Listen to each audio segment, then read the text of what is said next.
¿Qué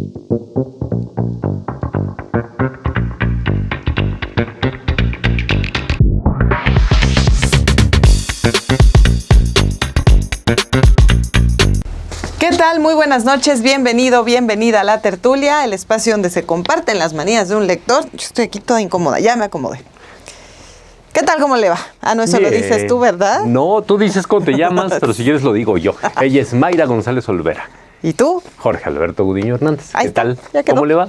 Bien, me va bien, pero como que Pero ahora ahora me que siento... estás así como... Es que siento el sillón como que ahora las patitas me colgaron pues más. es que te sentaste más para atrás, ¿no? Pero ya estoy cómoda. Ah, bueno, eso Así está que muy si bien. ya estoy cómoda, No, pues ese argumento a veces funciona. si ya estoy cómoda, ya puedo empezar la tertulia. Eso.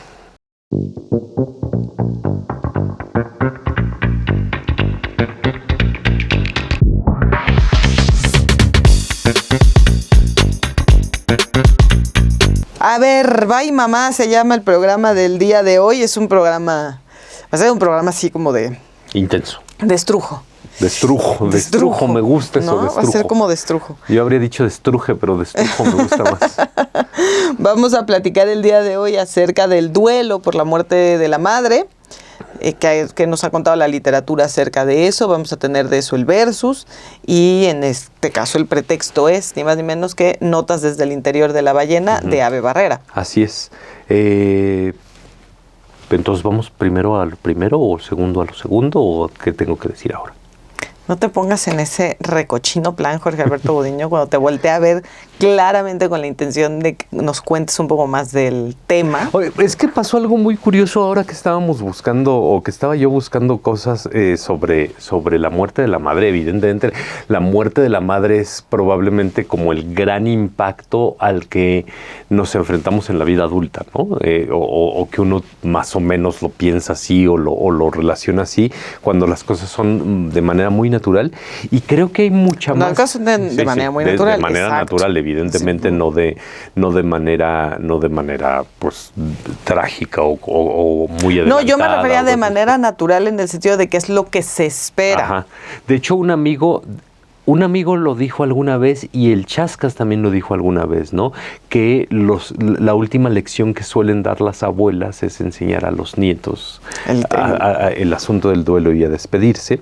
Y aun cuando eso, pues evidentemente es muy cierto y además genera una cantidad impresionante de material literario en la medida en la que el personaje tiende a recordar, pero que además lo vuelve súper complicado, porque ¿qué es lo que uno recuerda, no? ¿Qué es lo que uno recuerda de su madre? ¿Qué es lo que uno recuerda? Pues es complicadísimo acotarlo a 200, 300, 500 o 1000 páginas incluso, ¿no? Entonces todos estos enormes recorridos literarios que hay en torno a ello se vuelven interesantes, pero más, evidentemente, cuando hay algo que no siempre cuadra, ¿no? Es decir, cuando... En esto que había yo dicho de la naturalidad, pues la naturalidad es como el orden establecido o el orden deseable. Exacto. Cuando uno tiene una relación buena o una relación, perdón por intentar encasillarlo ahí, normal, al margen de que ya sabemos todo lo que sabemos sobre la normalidad. Pero cuando esa normalidad no está, entonces vienen las cosas mucho más intensas, mucho más potentes, y pues es hora de decir a veces bye mamá. Así es, el tema de hoy, como decía yo, el tema de hoy de Bye Mamá, pues tiene un pretexto que es la novela de Ave Barrera, con quien vamos a platicar más adelantito, pero antes vamos aquí sí, como dice Jorge Alberto, a poner el orden natural de las cosas en la tertulia, con lo cual primero tienes que decir qué huerfanitos tienes. Tengo que decir qué huerfanitos tenemos para que en cuanto, bueno, ahorita le digo para qué. Feliz final de Isaac Rosa.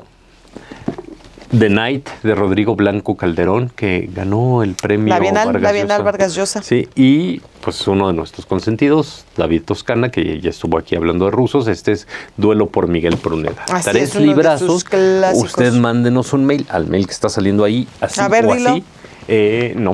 estudiob@sinembargo.mx. ¿Ya ves? ¿Cómo si puedes? Lo tengo todo en No, estás cañón. Lo tengo todo en la cabeza. Lo que pasa es que no siempre sale cuando uno quiere. Pues si salieran las cosas cuando uno quiere, pues sería una maravilla. Escríbanos y diga de qué libros son esas primeras palabras que va a leer Mayra después de la cortina.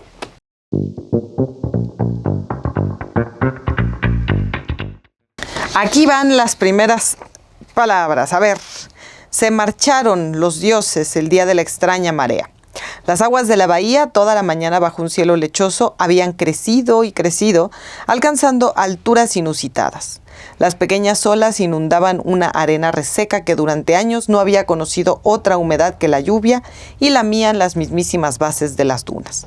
El casco oxidado del carguero que permanecía encallado en la otra punta de la bahía desde tiempo inmemorial debió de pensar que iban a volver a botarlo. Después de ese día yo no volvería a nadar. Las aves marinas gimoteaban y se lanzaban en picado, nerviosas al parecer ante el espectáculo de ese enorme cuenco de agua inflándose como una ampolla de un azul plomizo y un brillo maligno. Ahí están las primeras palabras. Y sepa Dios y usted cuál es la pista que va a dar Jorge Alberto Godín. Un amigo, ahí sí la tenía al tiro. Cuando salió la novela publicada en inglés, un amigo la trajo a México, me estaba contando y me dijo, empecé a leerla y me dije, qué barbaridad, ya no entiendo el inglés. Ya no sé. Y a los pocos meses salió en español y entonces la empezó a leer en español y dijo, qué barbaridad, ya no entiendo el español, probablemente no por el inicio, porque en realidad en el inicio se entiende todo, pero bueno, es un autor que se caracteriza por tener un estándar muy elevado en términos idiomáticos. Es un autor que son dos. Esa es la Además, pista. Es un autor que son dos y ya no diré más, porque me voy a reservar para la batalla. Venga, vamos a ella. Vamos.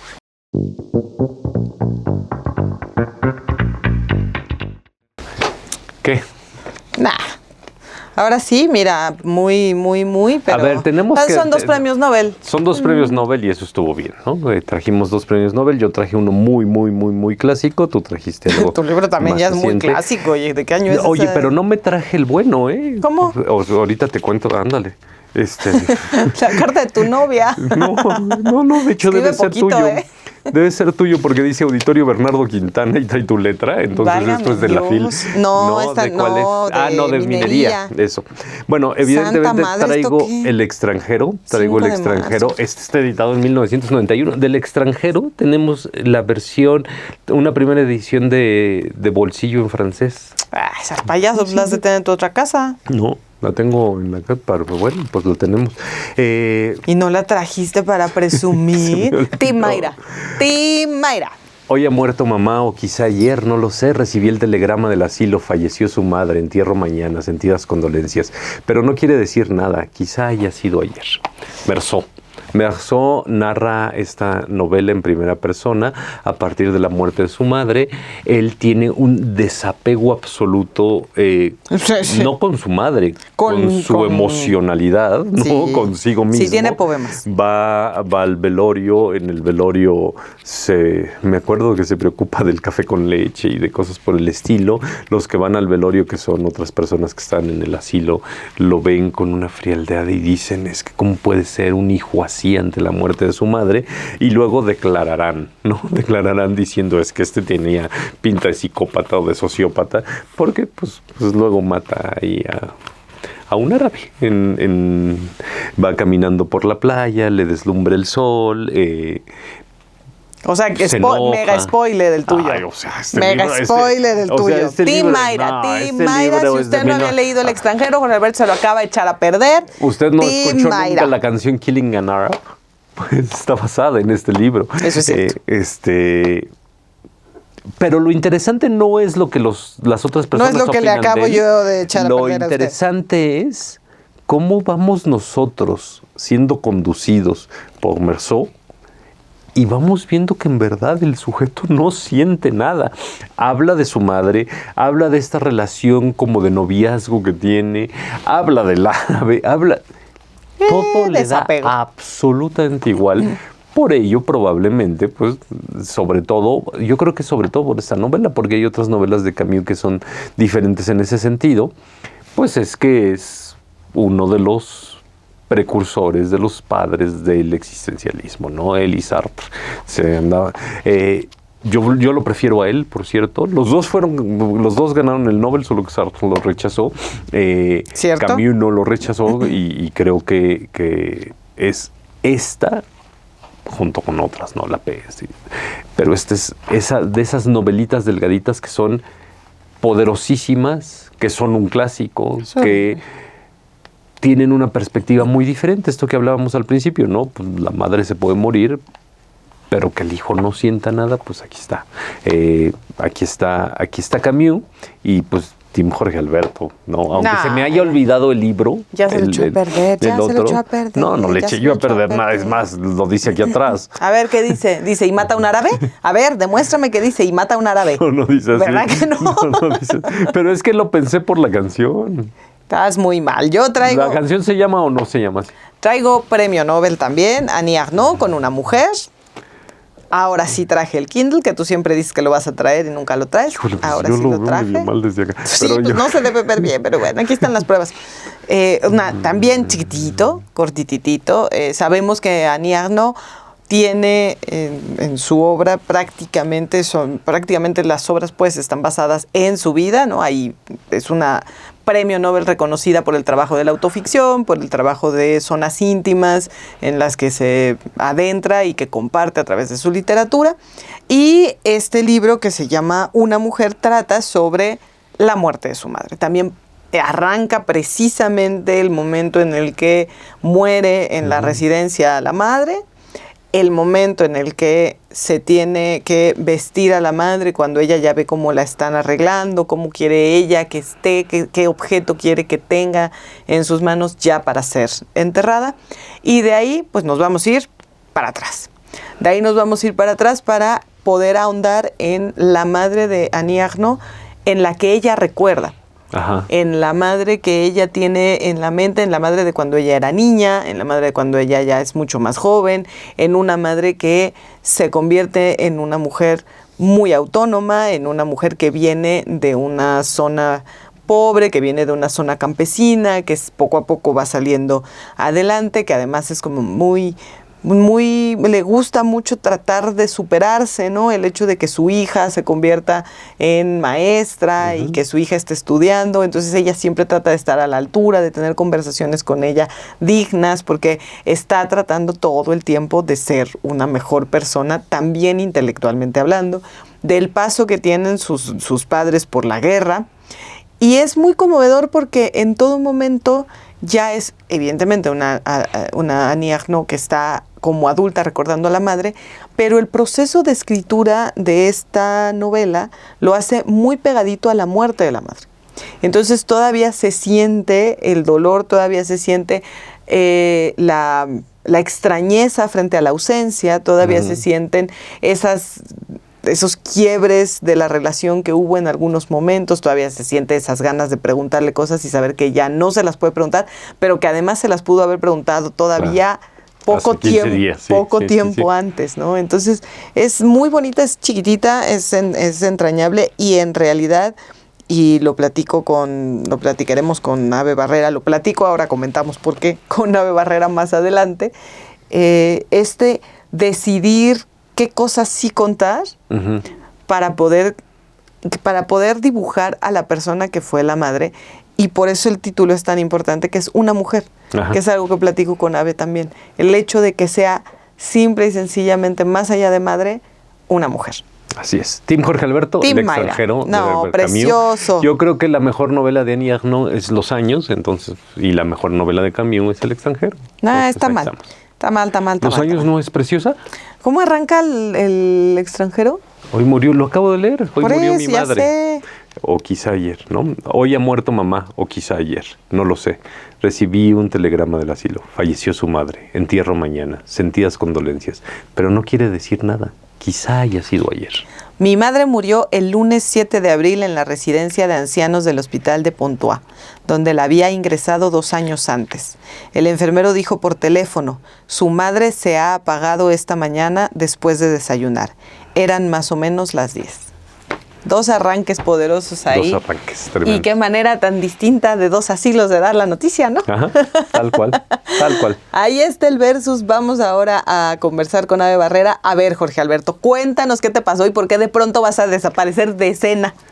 Porque me chocaron, yo iba manejando muy contento en el carril de alta y pues yo pues sí estaba contento, la verdad. Pues no, venías a entrevistar a Ave Barrera. Sí, venía a entrevistar a Ave Barrera y es en esos que va uno en el carril de alta, pero pues uno va frenando, ¿no? Y pues uno va y pues ahí va, uno va así. Y pues por la vida. Y uno va así y el de atrás no lo hizo así, sino que más bien lo hizo así y entonces me pegó por atrás. Y antes de llamarle al seguro, le avisé a Mayra y nos mandamos unos archivos y ya luego ya se resolvió todo, pues. 2 horas y media después. Sí, más claro, o menos, pues ¿no? Es que eso es tardadísimo siempre. No, y pasaron cosas más interesantes, ¿no? Bueno, ya me dieron los papeles y el coche no prendió, entonces, pero ¿qué pasa aquí? Y se puso emocionante. Ahí está la razón de por qué justo ahora, después de la cortinilla que viene, desaparece Jorge Alberto. Pero bueno, vamos a estar Ave Barrera y yo platicando acerca de notas desde el interior de la ballena. Ave Barrera pierde a su madre, pierde la lucha contra el cáncer su madre y empieza a escribir notas, empieza a buscar ese refugio en la escritura. Y después de esas notas lo que surge es esta novela en la que Ave pues nos va a transmitir su duelo, esta novela en la que Ave nos va a compartir, así como les comentaba yo en Una mujer con Aniagno, su retrato de su madre, en donde también nos va a compartir el retrato del padre, ¿no? Que de pronto también es un padre que no sabe muy bien qué hacer con... que además yo creo que es mucho también una novela sobre el padre. Una novela sobre el padre.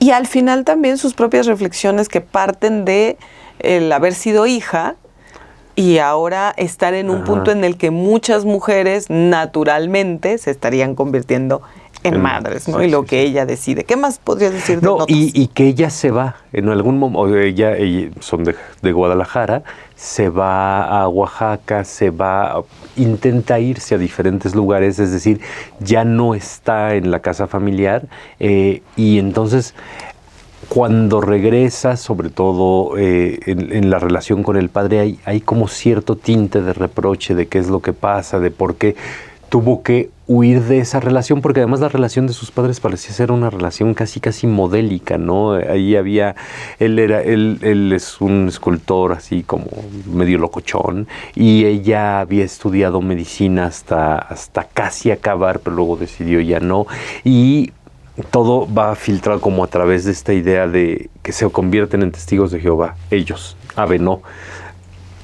pero fue educada en ese contexto, ¿no? Entonces se vuelve algo como muy curioso y me parece que genera una tensión interesante porque además todo está contado a tiempos perdidos, ¿no? Entonces las notas son de cuando ella era niña, pero cuando ella ya vivía en Oaxaca y luego cuando ella regresaba y se enteró de la noticia y etcétera, etcétera. Entonces eso, esto que comentábamos al principio, ¿no? ¿Qué escribe uno? De cómo recuerda, pues hay miles y miles y miles de días de convivencia, ¿no? Eso es algo que también vamos a platicar Ave Barrera y yo, que Jorge Alberto ahora va a desaparecer.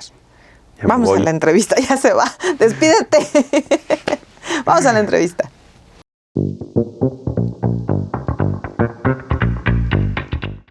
Está Ave Barrera conmigo.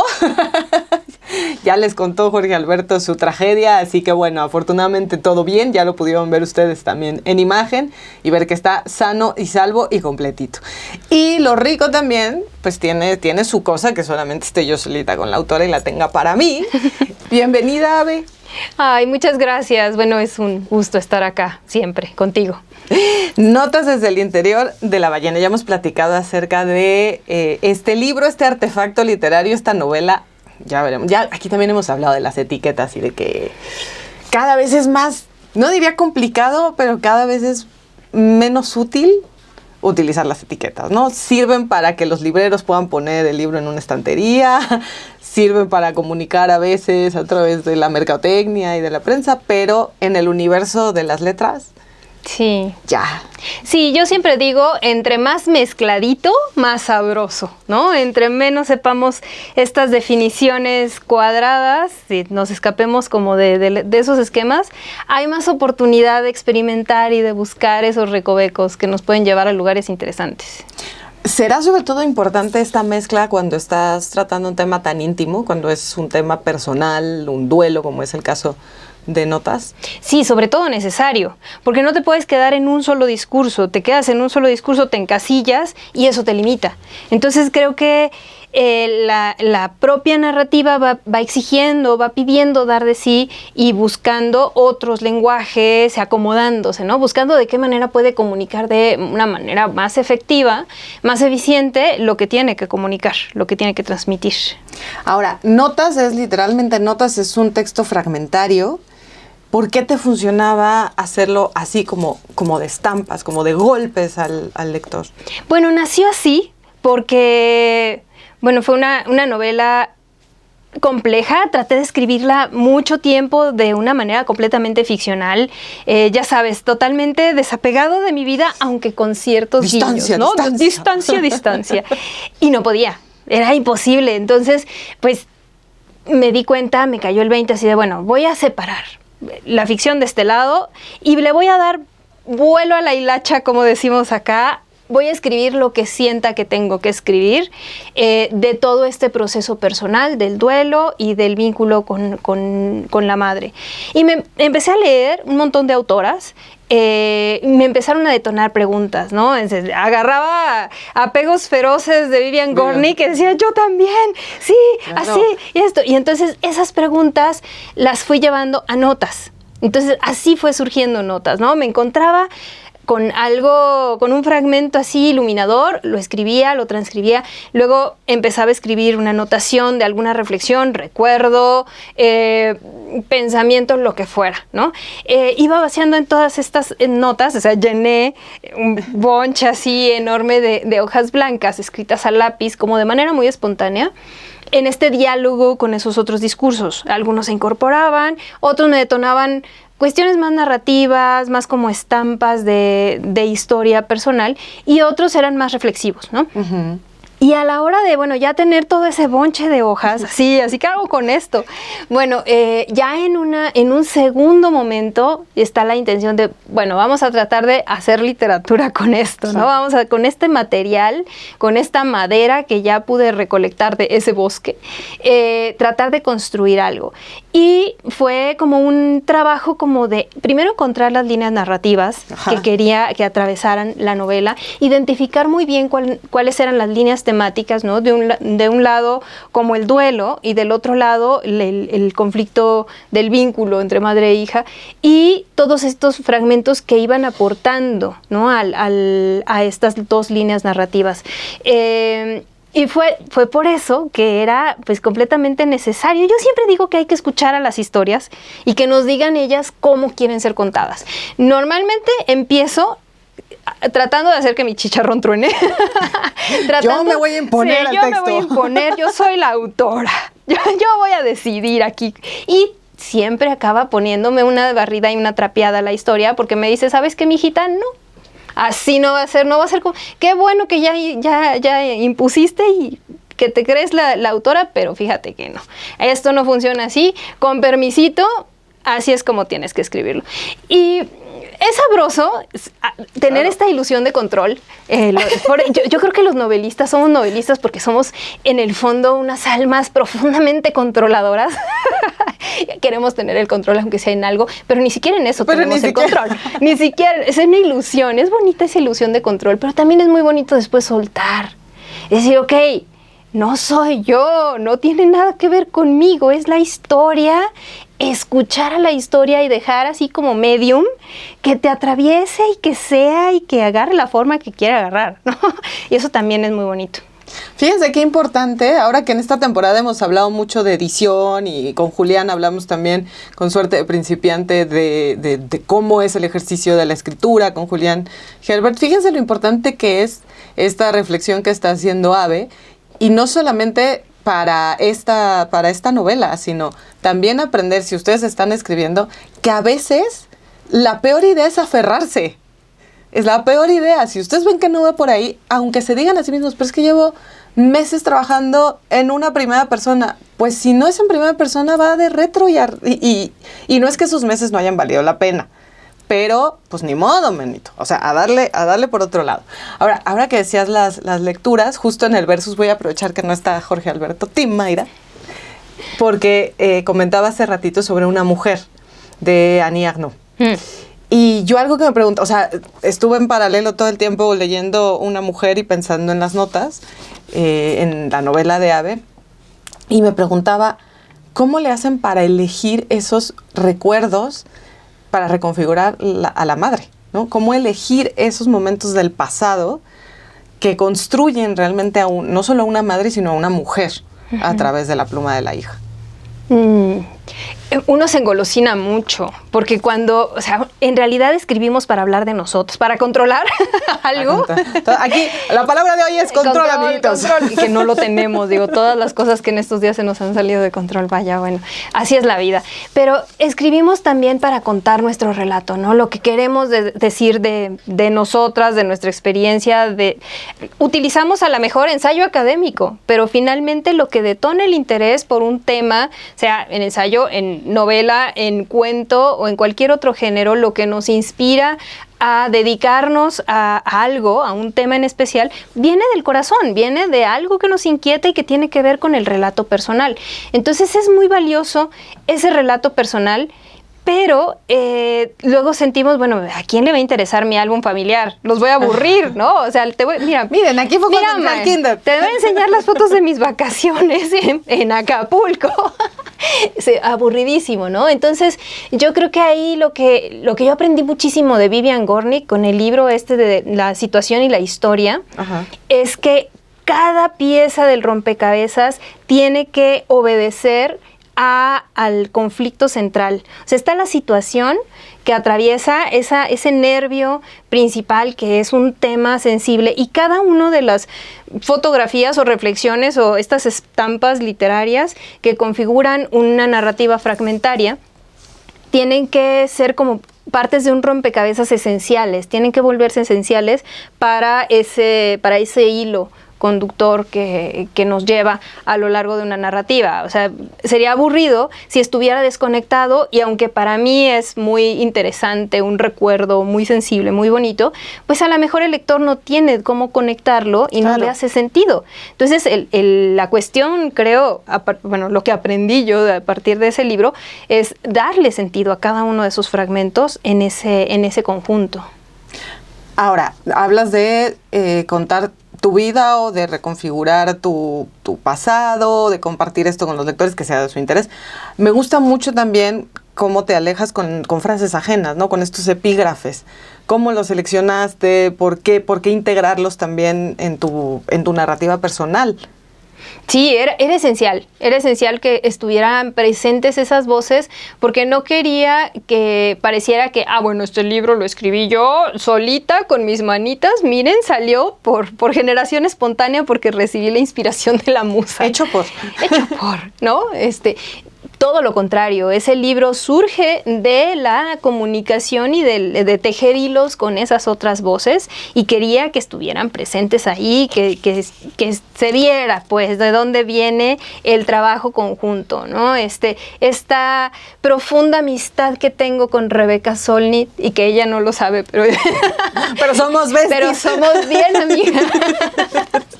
Sí, así tenemos muchos nuestros amigos, pobrecitos, si se enteraran. No, bueno, yo creo que se sentirían felices, pero no nos corresponde, pero se sentirían felices. No, sí, bueno, son estos vínculos y estos lazos que hacemos súper profundos con la obra de un autor, ¿no? Con la propuesta literaria, y que nos detonan un diálogo. Es un verdadero diálogo en el espacio y en el tiempo. Es muy, muy bello eso. El diálogo lo platicábamos antes. Yo tuve el privilegio de leer Notas desde el interior de la ballena, cuando eran notas desde el interior de una ballena, cuando era deriva. Cuando era, exactamente. Sí. Pero me acuerdo mucho de la conversación que tuvimos antes de que el libro ya se convirtiera en tal, y hablábamos del efecto en los lectores. Ahorita hablas como de la escritura colectiva, ¿no? De estas lecturas de las que abrevas, de las frases que tenían que estar ahí, las otras voces que tenían que estar ahí, y platicábamos mucho de cómo ocurre con estas novelas íntimas, en donde de pronto, pues ya salió hace un rato, ya has tenido conversaciones, ya has intercambiado con lectores. Y ahí es donde también la avalancha de sus lecturas y sus experiencias con el duelo de sus propios muertos, aunque no sea necesariamente su madre, te lo ponen encima. ¿Qué ha pasado con eso? Es que no te lo ponen encima. Bueno, no lo quiero ver así. Te acompaña. Y es como una especie, como esta imagen que me pone la piel chinita, de cuando hubo toda una marcha a la que yo no pude ir, de chicas acompañando a Cristina Rivera Garza. ¿Te acuerdas? Sí, me acuerdo. O sea, nada más de saber de ese acompañamiento, o sea, se me pone la piel de gallina. Y es ese efecto, no te cae encima, te acompaña y te lleva y es como, tú ya no importas, tú te sumas a esa pluralidad y es un descanso. Es un descanso porque te sientes acompañada y te sientes abrazada por esas otras lecturas. Ayer nada menos una de las chicas de creadoras de contenido con las que estuve en la sesión de Random, me escribió una carta acerca de que no podía creer las semejanzas y las líneas como, es que esto también, en mi experiencia también sucedió esto y es que no puedo creer que haya tantas semejanzas y tantos relación entre tu historia y la mía y de que nunca había visto un libro que llegara tan así a mi vida, ¿no? Y me lo escribe y wow, bueno, leo eso y se me hace de azúcar el corazón. Qué emoción, la verdad, porque al final lo que quieren los escritores es que sus historias conecten, pero cuando además es una historia personal, pues es mucho más fuerte todavía cuando encuentras ese espejeo, ¿no? Con el lector, con la lectora. Ahora, la novela, a ver, parte de tu duelo, de tu proceso de sanación también, de la pérdida de tu madre, es acerca del duelo por la muerte de la madre, pero también es acerca del padre. Y también es acerca de tu propia maternidad o de tu propio concepto de la maternidad. Entonces ahí hay otros vasos comunicantes también hacia muchos lectores y que a ti seguramente, o sea, no sé si por ahí iba al principio o solamente estaba pensado ser el duelo de tu madre. Me costó mucho mantener la línea del vínculo madre e hija. O sea, porque cuando aparece el personaje del padre, era como un centro gravitacional que atraía muchísimo, porque además para mí mi padre es importantísimo, lo adoro, y también hay una relación bien densa ahí, ¿no? De dar y de recibir y de estar en tensión, muy interesante, pero muy viva, porque él está presente. Entonces era como un centro gravitacional, y luego estaba del otro lado el conflicto con la no maternidad o con el proceso vital de asumirlo en mi vida y de llevarlo y de incorporarlo a mi día a día, y todos estos vasos que dices, era como el peligro, o sea, podían aportar mucho a la trama central, pero estaba el peligro de que se dispersara, ¿no? De que pesaran más, y lo que me costó fue acotar, ¿no? Darle su papel al personaje del padre, al personaje tal o a tal elemento simbólico dentro de la novela, y mantener como derechita la línea, derechito, nos queremos ir por ahí, nos queremos ir al vínculo entre madre e hija y mantener. Sí hay un ir y venir hacia otros temas, pero me gusta pensar que traté de mantener esa línea un poquito derechita. ¿Es una confesión? Pues en muchos momentos sí. A lo mejor sí suenan algunas cosas a confesión, pero no. Bueno, a ver, es que confesión implica que hay un secreto y que lo voy a revelar. Yo creo que nada de esto es en realidad un secreto que tengo que revelarle a alguien. No hay confesión en ese sentido, ¿no? En esa connotación de confesar algo que yo estaba guardando y que ahora lo comunico con un cierto sentido de culpa. Confesión también lleva implícita la culpa. Y yo creo que en este libro, si algo me ha librado, es de la culpa, ¿no? Es así como una manera de... En ese sentido sí puede ser un confesionario, ¿no? O sea, pongo mi culpa aquí con permiso. Ahí se las encargo. Ahí se las encargo. No, pero lo que está escrito ahí no está escrito con culpa, está escrito del otro lado, ¿no? Sí. Después de analizar lo secreto, lo que sí, lo que no, la culpa, las emociones, y más bien es como sacarlas de mi sistema, ponerlas en la planchita así, con una buena luz, y analizar, a ver, que esto hace daño, esto me parece que no me sirve, esto mejor lo dejamos ahí, esto lo analizamos, es interesante, ¿no?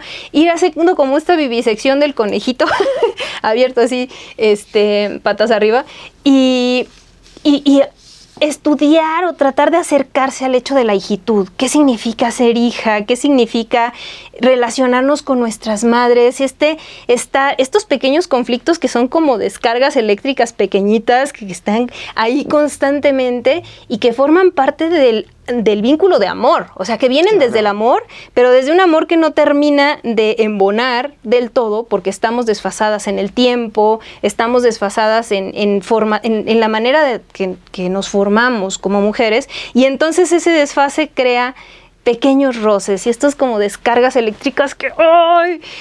En el día a día nos pueden crispar y hasta nos pueden dañar mucho en el vínculo. Oye, pero justo traer al presente, cuando ya no está tu madre, esos momentos, ¿cómo los reviviste? ¿No? Porque ya los habías vivido. Y ahora para ponerlos en palabras, pues tenías que volver a vivirlos. Revisitarlos. Y ya desde también una madurez, ¿no? Una comprensión, un sentido de que la madre es mujer también. Sí, es una labor de tomar distancia, porque un libro como estos se podría tomar como una especie de berrinche, ¿no? Voy a aprovechar que voy a escribir acerca de todo lo que tengo por reprochar y lo que no me gustó de mi experiencia. 3 estrellas, conocemos 12 estrellas, no tache, pero sería muy injusto. Lo pensé después, digo, a lo mejor muchas de las notas que estuvieron en ese primer bonche, sí estaban escritas con un sentimiento como de reclamo, de deuda, de pesar, de pesadumbre. Y después dije, ok, ya lo saqué de mi sistema, ahora vamos a analizar con cabeza fría ese berrinche y ponerlo en otro lugar, llevarlo a otro lugar, ¿no? Entonces, sí, esos pequeños roces, descargas que tuve que revivir, también lo reviví pues desde una edad distinta y desde una distancia también que me permite el duelo, ¿no? Mi madre ya no está, a lo mejor este libro, si mi madre viviera, sería muy distinto. Claro. Sí. No, en verdad, vamos ahorita a pasar ya a las preguntas obligadas de esta tertulia, pero es un libro de amor. Es una carta de amor. Es una carta de amor a la madre, es una carta de amor al padre, es una carta de amor a la misma persona que lo esté leyendo, con esa tranquilidad de poder tomar decisiones, a todas esas mujeres que puedan vivir su maternidad desde donde se les antoje. Me queda claro que esa también es como parte, ese es el testimonio también de Notas desde el interior de la ballena, me queda clarísimo. Sí, y de un amor muy realista. No mitificado, porque ya sabes, el Día de la Madre, corazoncitos y rosas rojas, tendemos mucho en las culturas latinoamericanas a romantizar la figura de la madre y reducirla. Esa romantización lo que hace a final de cuentas es reducir el rol de madre así de pequeñito, ¿no? Cuando ver a nuestras madres como seres humanos de carne y hueso, falibles, con su propia historia, sus propias decisiones, sus propias fallas, sus propios conflictos, es mucho más valioso y mucho más rico, ¿no? Y nos acerca más a ellas. Y nos descansa el alma también. Porque qué difícil es estar cargando un monumento. Sí, es pesado. Señora Ave Barrera, aquí hay 2 preguntas obligatorias y no se puede usted ir sin responderlas. Ok. Recomiéndenos un libro. O 2 o 3, pues, pero. Bueno, acabo de reseñar acá entre nos el libro más reciente de Mónica Ojeda, que es Chamanes Eléctricos en la Fiesta del Sol, y estoy fascinada. Es un monstruo esa mujer. Sí. Y ese también, acá sí va a ser un spoiler, pero spoiler. Pero a mí me parece que, bueno, sabemos que Mónica está inscrita en esa tradición del gótico andino, que escribe muchísimo sobre el miedo. A mí me parece que sus novelas son una especie de tesis sobre el miedo, sobre el horror, sobre el terror, sobre todo esto. Son muy analíticas. Y esta novela lo que hace es darle la vuelta al miedo y crear un contrapunto del miedo. Y, o sea, lo puedo decir así, me atrevo a decir que es un como lo dijiste tú, ¿no? Es una novela sobre el amor, no es una novela de amor. cero. No, o sea, no hay ni siquiera relaciones de pareja. Importante sabernos el ante, bajo, con, contra. Sí. Sí, es importante. Pero sí es sobre el amor y eso me parece hermoso de qué manera lo lleva a otro lugar, ¿no? Entonces me parece que es una novela que está en todas partes y me encanta que todo el mundo la esté leyendo. Quiero ver de qué manera la estamos leyendo. Claro. Sí, eso me interesa mucho. Sí somos de morbosas las lectores. Queremos saber qué está pasando en la mentecita de los demás. Sí. Y última pregunta. Aquí decimos que la tertulia es el espacio en donde se comparten las manías de un lector. Como lectora, ¿cuáles son tus manías? Uy, soy muy caprichosa, así como muy melindrosa. Empiezo un libro y si le empiezo a arrugar la nariz, lo dejo. Así, yo misma me reconozco y veo los momentos en los que estoy arrugando la nariz. No, ay, esa adjetivación no me gustó. Ay, ese personaje es bien machirrín. Ay, no, ya no me gustó las decisiones que... Y hay veces que son libros que son joyas y después los vuelvo a leer y ya no les arrugo la nariz y los leo desde otro lugar y digo, estaba bastante bueno. Pero sí los sueltas cuando empiezas Cuando empiezo a sufrir... Hágalo, hay muchísimos libros de verdad. Muchísimos, son demasiados. No es personal con el autor, no tiene que ver con el libro. Nomás no, o sea, si no, no. Tiene que ser un proceso amoroso, tengo que disfrutarlo. No me gusta sufrir en ningún momento la lectura, la literatura, es algo tan gozoso y estamos aquí para disfrutarlo. ¿Por qué voy a sufrir con una mala adjetivación? Con frases mal escritas, no, señor. No, ¿alguna otra manía? Manías como lectora... Bueno, soy de esas personas que anda cargando un libro para todos lados y los cargo como una especie de acompañamiento, como de tótem. Aunque sepas que no vas a tener no lo voy a leer. Sí, igual. Y me pasa también con los cuadernos. Sé que no voy a poder escribir en ningún momento, pero tengo que traer mi cuaderno, mi lápiz, andar cargando ahí la mochila pesada. La espalda pero, ya, sí, lo sufre. Sí. Necesito ese acompañamiento y ya lo he empezado a asumir así, ¿eh? Tengo mi escritorio lleno de libros que sé que no voy a alcanzar a leer, pero necesito su acompañamiento totémico, ahí como quiero esa vibra. Quiero ese vibe para mi escritorio. Sí, somos fetichistas en ese sentido los lectores. Perdón a todos los ortopedistas que nos estén viendo en este momento. Sí, cuando llegamos con ustedes ya tenemos la espalda. Sí, tengo descompuesto el manguito rotador. Sí, y ya caminamos así porque además siempre cargamos un solo lado. Ave, muchísimas gracias. Ay, gracias a ti y gracias a todos los que nos ven y nos escuchan. Bueno, pues de pronto, así con la magia del streaming, aparecerá Jorge Alberto en cualquier momento. Mientras tanto, Ave y yo nos despedimos y vamos a lo que sigue.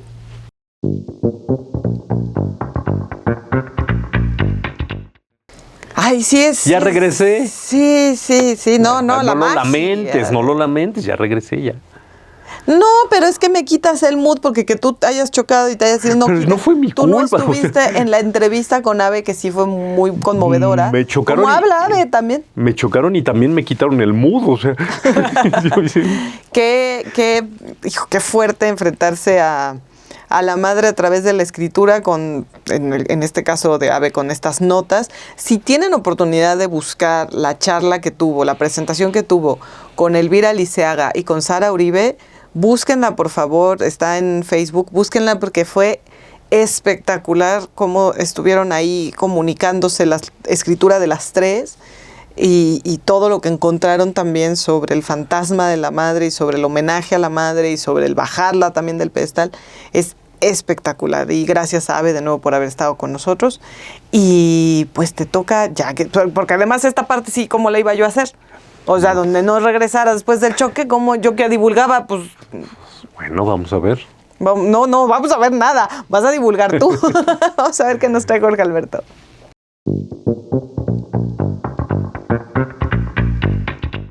Ahora sí no supe que ibas a... Supe que ibas a traer. Ay, qué bueno. Oye, yo vi... Pero no sé qué es.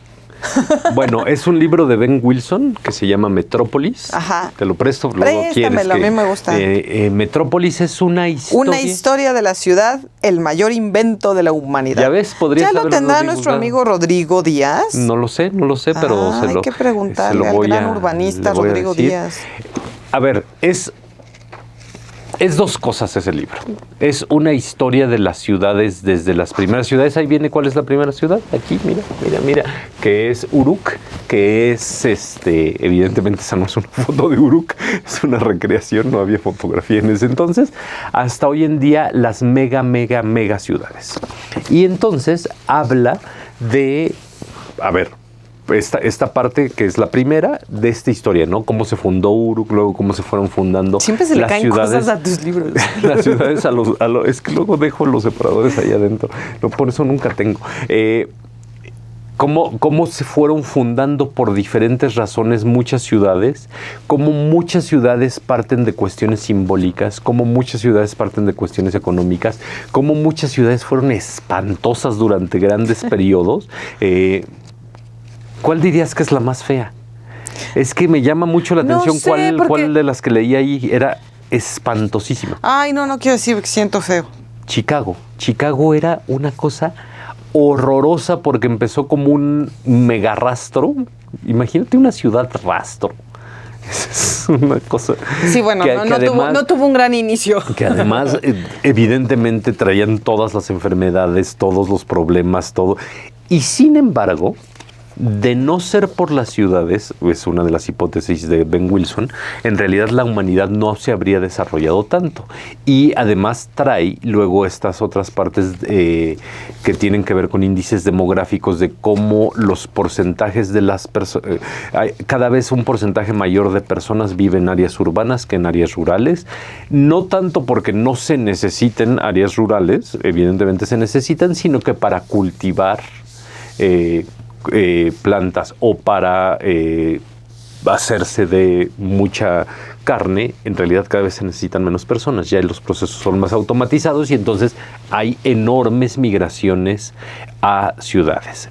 Que ahí nada más recomendar mucho La España vacía de Sergio del Molino, que va a ser nuestro próximo invitado, porque lo que dices ahora de que cada vez se necesita es una cosa, pero también es cierto que las comunidades rurales se están yendo hacia la ciudad por muchas otras, por razones aspiracionales, por razones de necesidad, por razones de mejora, por razones de violencia, en fin, y se está vaciando el campo también. Se está vaciando el campo, ya hablamos de ello también cuando el dilema del omnívoro, que también fue un libro de divulgación, pero a ver, hay ciudades donde Davani, algo así se llama, el récord es 1 millón de habitantes en 1 kilómetro cuadrado.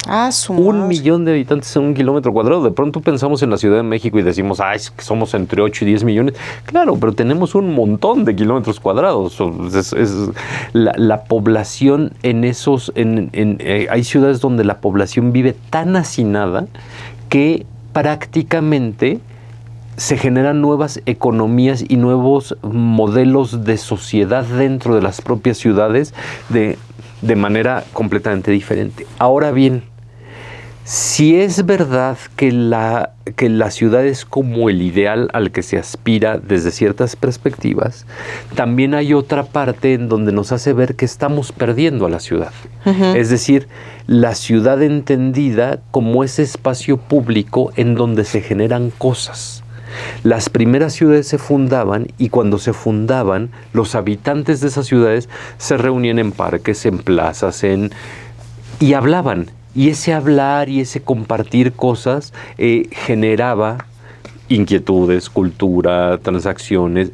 Y eso es algo que cada vez pasa menos y cada vez pasa menos porque ahora la ciudad la vivimos en transporte, ¿no? En el coche, en el metro, que no está mal que exista, pero en realidad estamos perdiendo esa zona de hacer comunidad que finalmente genera todos estos intercambios culturales, sociales, económicos, etcétera, etcétera. De forma tal que, de hecho, hay ciudades donde existen colonias, sobre todo en los suburbios o en las zonas periféricas, que solo sirven para dormir, ¿no? Que son casi colonias hotel. Como en esa colonia no hay ni comercio, más que las tienditas, pues, o cosas de primera necesidad, ni industria, ni asuntos que se relacionen con el alojamiento, porque no hay valores culturales cerca, pues no hay estadios, no hay museos, no hay cines, etcétera, etcétera. Entonces resulta que en esas colonias uno nada más llega a dormir se sale al otro día a hacer otra cosa, ¿no?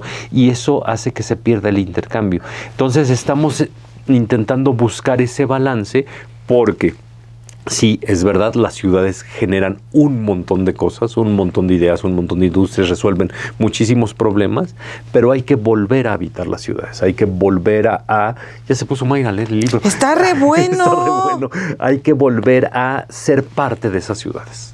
Está buenísimo, o sea, toda la parte de la aniquilación de las ciudades y de lo que implica en las guerras el poder apropiarse de una ciudad. Y lo que dice aquí, que una ciudad, para que la guerra realmente se gane, hay que destruir, o sea, hay que destruir todo, bueno, absolutamente todo. Viene la destrucción de Varsovia como un gran ejemplo. Y cómo, espera, porque lo más interesante de ese capítulo es cómo reconstruyeron después Varsovia prácticamente idéntica, o la Varsovia vieja, a como era antes de que los nazis la destruyeran. Porque había planos, porque había dibujos, y la reconstruyeron enterita, ¿no? Bueno, pues Jorge Alberto ahorita termina el programa mientras yo me sigo leyendo. Ay, sí, como no estuve en la entrevista, ahora ya Mayra quiere... Chambea. Sí. Y bueno, y luego ese otro gran problema de las mega ciudades actuales, evidentemente Tokio, Lagos, a donde están llegando muchísimas personas al día, las hiperciudades de... Sí, nomás Tokio. Las hiperciudades de China que... Sí. Pues están haciendo cosas. Bueno, y las ciudades artificiales, ¿no? O sea, las ciudades que prácticamente ya están... Yo no sé si sea, como dice ahí el subtítulo o uno de los subtítulos, yo no sé si sea el mejor invento de la humanidad. Me parece muy arriesgado decirlo, porque hay otros, pues.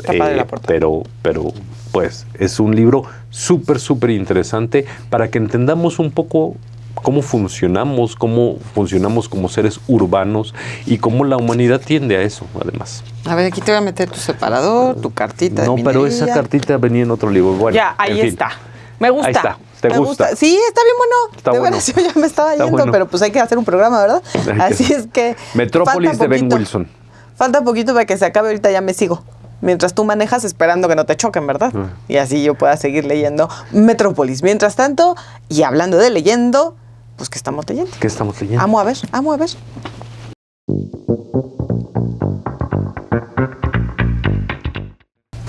Pues ahora, mientras estoy compartiéndoles qué estoy leyendo, quizá estoy hablando de este libro en otro momento, así en... Estoy leyendo La figura del mundo de Juan Villoro, que voy a presentar, o acabo de presentar, o estoy presentando en Panamá, en Centroamérica Cuenta, justo que gracias al festival que me invitaron a participar y que entre otras mesas en las que voy a participar y a conversar sobre edición y literatura, voy a conversar sobre La figura del mundo de Juan Villoro, que está precioso, es un libro increíble sobre Luis Villoro, sobre el filósofo, el académico, diplomático, el activista. Luis Villoro, una figura importantísima para México, una figura importantísima para la relación España-México, y que Juan aborda desde, evidentemente, su adultez, su propia paternidad, y ya con esa perspectiva, recordando su infancia, recordando a un padre peculiar, por decirlo menos, recordando también cómo desde los ojos del hijo se veía la relación entre los padres, ¿no? Y cómo ya como adulto quizá pues se entiende por qué se terminó ese matrimonio.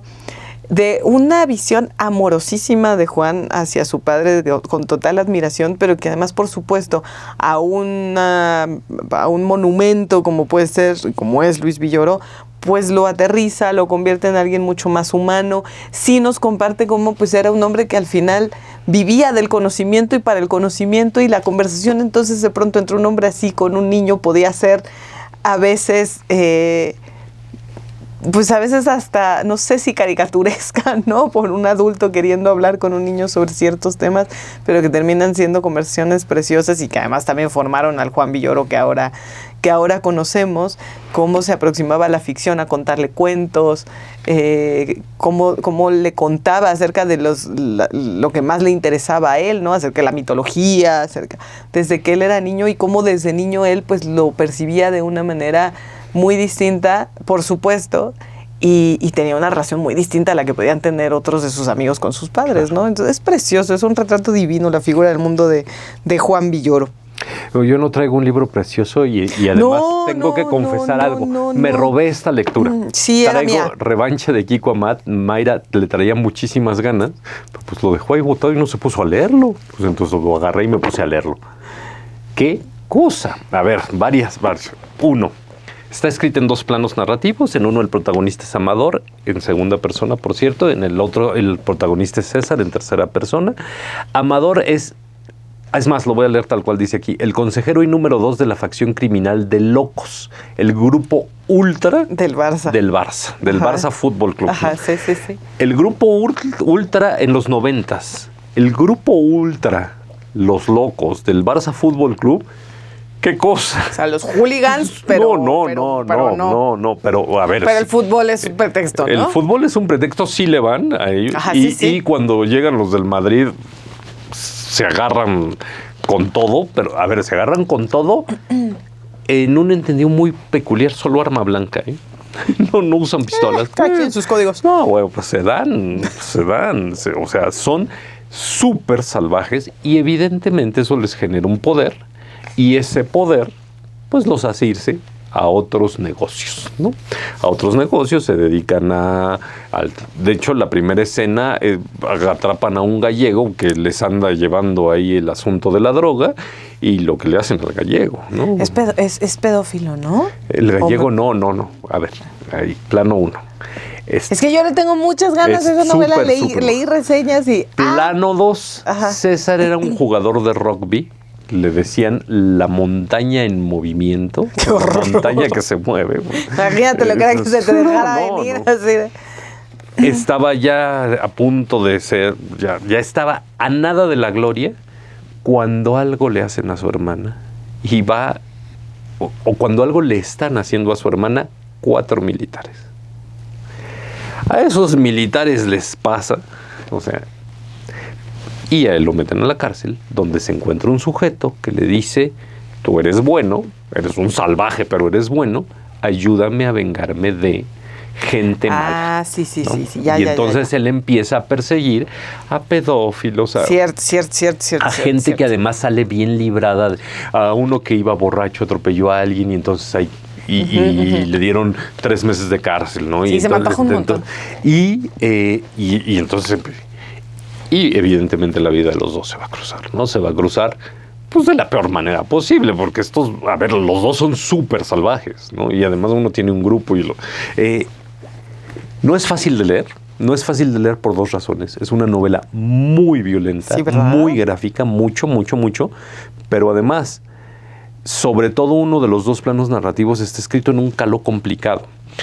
Supongo que tiene que ver con la traducción. Yo en realidad no leo catalán. No sé si fue escrita en catalán porque aquí no lo marca. Yo creo que fue escrita en español. Ajá. Pero con un caló muy complicado. Hay partes que... ¿Sabes cuándo me pasó eso alguna vez? Con La Naranja Mecánica. Pero claro, en La Naranja Mecánica también estaban inventadas las palabras, ¿no? La de Bosch. Y ahí sí te acercaste a una traducción. Ahí sí... no, claro, pero incluso era la intención del autor, porque hasta traía un apéndice atrás, que luego uno nos... Sí. Aquí hay partes complicadas. Uno entra en ritmo, uno va dejando de tener esos problemas, pero la entrada no es súper amigable en términos de lenguaje, pero como es súper violenta, pues si a usted le gusta lo súper violento, la portada es una maravilla. Es un martillo y es un martillo que tiene que ver luego con... Yo no soy súper violenta, pero se me antoja muchísimo esa novela. No, y a mí me gustó mucho leer Kiko Amat, ¿eh? Kiko.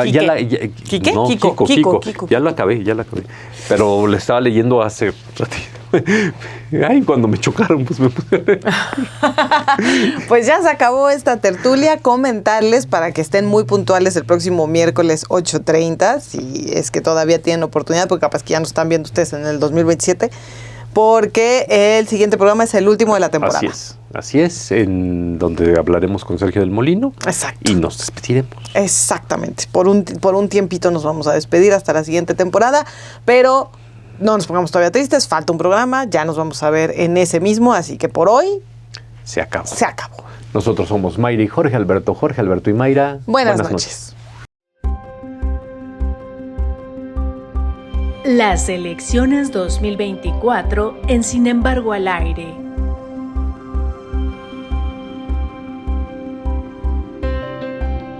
...2 de junio... Cobertura sin descanso desde el mediodía hasta el cierre de la jornada. A las 12 horas, Montserrat Antúnez y Dulce Olvera. A las 2 de la tarde, Romina Gándara y Pedro Mellado. A las 4 de la tarde, Daniela Barragán y Perla Velázquez. Y desde las 6 de la tarde, los periodistas Emisión Especial, Álvaro Delgado y Alejandro Páez Varela, con reporteros, editores y analistas, con el minuto a minuto de la jornada electoral.